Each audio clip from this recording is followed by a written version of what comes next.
Bunyog, bunyog, halikan na kasama ka.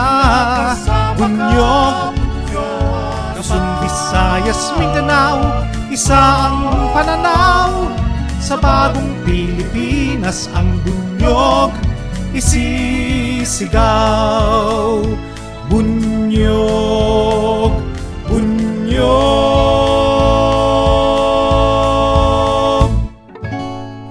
Mga kabunyog, mga kababayan, magandang araw po sa inyong lahat. So, diniscuss ko yung pahayag ni Sara sa supporters niya. Siguro po napanood nyo na yon. Yung pala, may mas mahaba palang video yon. May mas mahaba palang video yon. Marami palang mga sinabi pa si Sara na wala doon sa diniscuss ko kahapon. Wala kasing video kahapon eh. Yung diniscuss ko niyan kahapon, yung pahayag ni Sara para sa mga supporters niya, ano lang yon? Maiksing parang poster. Mainly, ang sinabi ni Sara doon sa statement niya kahapon, hindi ito ang panahon ng pamumulitika. Yun lang naman yung sinabi niya. Pero ngayon, mayroon siyang mga sinabi na parang pinapatamaan ang mga... Siyempre, sino ba yung mga kaaway niya ngayon? Nangunguna dyan sila Martin Romualdez. Nangunguna dyan yung si Martin Romualdez at siyempre damay na dyan yung mga kongresista na kakampi ni Martin Romualdez. Ang sabi ni Sara dito sa mas mahabang statement niya, ano daw? Ang sabi niya, magmasid at magkilala kung sino ang tunay na kaibigan sa tabi mo.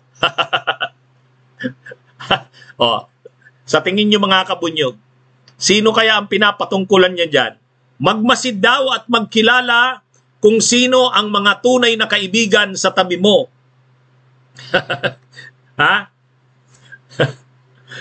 Kaya, ano kaya yan mga kabunyog, mga kababayan? Ano kaya yang, malinaw naman, parang advice niya yan para sa lahat. Pero, habang sinasabi niya yan, mapapansin nyo na parang galing sa kanyang experience. Magmasid at makilala kung sino ang tunay na kaibigan na nasa tabi mo. Dahil sa totoo lang, nung kampanya ni Marcos at ni Sara nung 2022, yung mga sila Romualdez, yung Marcos Arroyo Duterte, yung sinasabing unity team, talagang close na close sila, nagbibiruan pa. Pero ngayon, bigla, nag-aaway na ngayon si Martin Romualdez at si Sara. Tinawag niya si Martin Romualdez tambaluslos. Tapos sabi nga ni Harry Roque, akala nila tapos na yung away na yan. Bigla ngayon, tinanggalan ng confidential fund si Sara. Kaya matindi to, sabi ni Sara, magmasid at magkilala kung sino ang tunay na kaibigan. Mayroon pa rin siyang mga sinabi dito sa statements niya. Mahaba kasi, mahaba pala yun. Di ba may mga supporter si Sara, napanood ko si Sasasot. Sabi ni Sasasot, medyo nakakalungkot din na si BP Sara hindi gumaganti. Sabi nila, si BP Sara daw ay nananahimik. Hindi raw maganda yon, sabi nila Sasot. Yung mga supporters ni Sara, yung mga maiingay na supporters ni Sara, ang gusto nila kay Sara, magalit na ito, gumanti na. Sabi ni Sara doon sa statement niya, may panahon para sa lahat ng bagay. Yan. Sabi niya dyan, may panahon ng pagsilang, may panahon ng pagkamatay. May panahon, kumbaga may panahon daw ng tag-init, may panahon ng taglamig. Yan. Mahaba yung sinabi niya eh. May panahon para sa lahat ng bagay. Parang pagbabanta na, hayaan nyo, darating ang time. Darating ang panahon. Kasi sabi niya nga, may panahon sa lahat ng bagay. Parang, pag pinakinggan mo yung mga sinasabi niya, parang banta ito sa mga kongresista at mga politiko na kumakampi kay Romualdez at parang tumitiwalag sa kanya. Kasi, syempre, hindi nasanay si Sara sa ganyan. Spoiled niya eh. Spoiled. Hindi naman si Sara nakaramdam sa Davao City na may kalaban sila eh. Kumbaga, sila ang hari sa Davao. Kaharian nila ang Davao. At nasanay si Sara na special siya. Spoiled siya eh. Ha? Kaya nga mayabang si Sara. Sa kanya, wala siyang para sa kanya, kayo ang makiusap sa akin, hindi ako ang makikiusap sa inyo. Lahat ng gusto niya nasusunod. Tapos ngayon nakaramdam siya na yung inaasahan niyang kaibigan niya, sila Martin Romualdez at ang sila Lisa Araneta Marcos, yung pala hindi tapat sa kanya. Tapos maraming kongresista na inaasahan niya, kakampi niya, yung pala hindi. Yun yung pag pinakinggan mo yung mga pinagsasabi ni Sara, mahaba kasi itong video message, dito mas kumpleto na. Nung pinanood kasi natin to kahapon, nung diniscuss ko kasi to kahapon, kulang eh. Ito mga kabunyog, panoorin nyo. Lubos na nagpapasalamat. Mga minamahal kong kababayan, ako ay lubos na nagpapasalamat sa inyong walang patid na suporta sa opisina ng Vice Presidente at sa gagawaran ng edukasyon. Ang inyong matatag na paniniwala sa kahalagahan ng aking trabaho at sa positibong pagbabago na aking maiaambag sa pag-udlad ng ating bansa ay siyang nagbibigay lakas at inspirasyon sa akin upang magpatuloy sa pagserbisyo sa ating bayan. Maraming. Ayan. Actually, itong part ng statement niya para sa supporters niya kasi nagpapasalamat siya sa mga supporters niya. Ayan, ito. Salamat sa mga gumawa ng Green Ribbons bilang pagpapahayag ng suporta sa akin. Naiintindihan ko ang inyong pagkadismaya at galit hinggil sa mga issue tulad ng pakikialam sa budget at usapin ng confidential fund. Ang mga hamon sa pamumulitika ay maliit lamang kumpara sa mas matinding pagsubok sa ating ekonomiya bilang epekto ng posibleng paglaki ng tunggalian ng Israel at Hamas at tumatagal na digmaan sa pagitan ng Ukraine at Russia. Wow, biglang naging concerned sa Biglang naging concerned. Biglang naging concerned si Sara sa kahirapan ng mamamayan. Hinihikayat ko ang bawat isa sa inyo na tutukan ang paghahanda sa darating na panahon ng taghirap, lalo na sa patuloy na pagtaas ng presyo ng pagkain at iba pang bilihin. May oras para sa lahat at hindi ito ang panahon ng paninira at pamumulitika, lalo na malayo pa ang susunod na halalan para sa pagkapangulo. Higit na mahalaga ang ating pagkakaisa, pagtutulungan at pagiging handa para tiyakin ang ating mga pamilya ay ligtas at matatag sa darating na mga buwan. Huwag kayong sumama sa anumang... Ito na. Ito na yung mga patama. Patama ito kila Romualdez at sa mga kongresista. Sigurado tayo. Uri ng pang-aapi.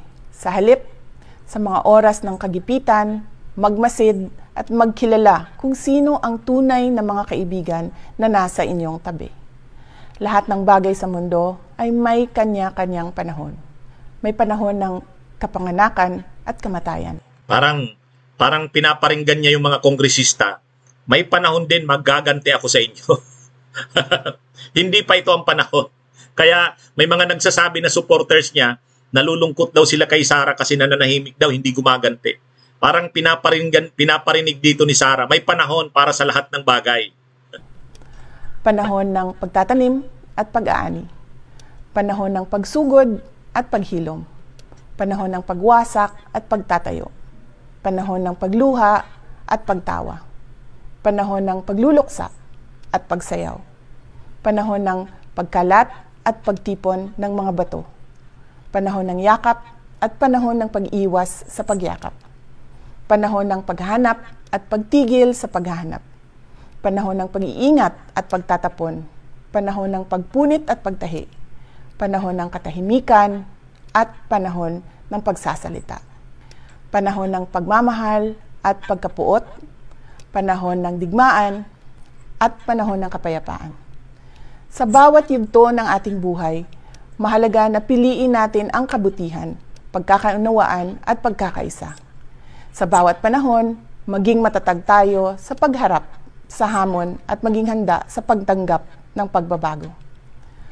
Ang mensahe ko na ito ay naglalaman ng mga salita mula sa aklat ng Ecclesiastes na nagpapakita ng mahalagang mensahe tungkol sa mga panahon ng buhay at kung paano tayo dapat kumilos at mag-isip sa bawat isa sa mga ito. Magtulungan tayo para sa kapakanan ng ating bansa. Maraming salamat sa inyong patuloy na suporta at tiwala.